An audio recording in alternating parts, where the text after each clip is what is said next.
Hello guys, welcome back to my channel. இன்றைக்கி நாங்கள் திருச்சியில் இருக்க காஃபி டேக்கு தான் வந்திருக்கோம். ஸோ டயட் ஸ்டார்ட் பண்ணி 2-3 நாள் கூட ஆகல, அதுக்குள்ளே சீட் டேவான்னு நீங்களாம் நினைக்கலாம். Sunday back to back non veg சாப்பிட்டு ஒரு மாதிரி டெசர்ட் ஏதாவது சாப்பிடணும் போல் இருந்துச்சு. அதனால தான் நாங்கள் வந்து ஐஸ்கிரீம் சாப்பிட்லான்னு சொல்லிட்டு இங்கே வந்திருக்கோம். அண்ட் என் ஹஸ்பண்டுமே சண்டே மட்டும்தான் ஃப்ரீயாக இருக்கிறதுனால கொஞ்சம் வெளியில் வந்தோம். அண்ட் நாங்கள் என்ன ஆர்டர் பண்ணியிருந்தோம்னு பார்த்தீங்கன்னா, நாங்கள் வந்து சாக்லேட் நிர்வாணா சண்டேவும் அண்ட் சாக்லேட் க்ரசன்ட் தான் ஆர்டர் பண்ணியிருந்தோம். ஸோ இந்த சாக்லேட் க்ரசன்ட் பார்த்தீங்கன்னா கொஞ்சம் சால்ட்டியாக இருந்த மாதிரி இருந்துச்சு, மற்றபடி டேஸ்ட்டு சூப்பராக இருந்துச்சு.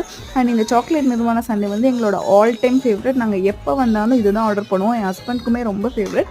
ஜஸ்ட்டு ஒன்று வாங்கி 2 பேருமே ஷேர் பண்ணி சாப்பிட்டுக்கிட்டோம். இந்த காஃபி டேயில் காஃபீஸ், சாக்லேட்ஸ், அப்புறம் பேஸ்ட்ரிஸ் எல்லாமே செம்ம டேஸ்ட்டாக இருக்குங்க. பட் இந்த ஐஸ்கிரீம்னு வந்தால் மட்டும் ஐபேக்கோ அளவுக்கு குவாலிட்டியாக இல்லைன்னு நான் ஃபீல் பண்ணேன். நீங்கள் காஃபி டேக்கு சாப்பிட்ருக்கீங்களா? நீங்களும் அதை ஃபீல் பண்ணியிருக்கீங்களான்னு மறக்காமல் கமெண்ட்ஸில் சொல்லுங்கள். அண்ட் இந்த மாதிரி இன்ட்ரெஸ்டிங் வீடியோக்கு என்னோட சேனலை மறக்காமல் சப்ஸ்கிரைப் பண்ணிக்கோங்க. தேங்க்ஸ் ஃபார் வாட்சிங். பாய்.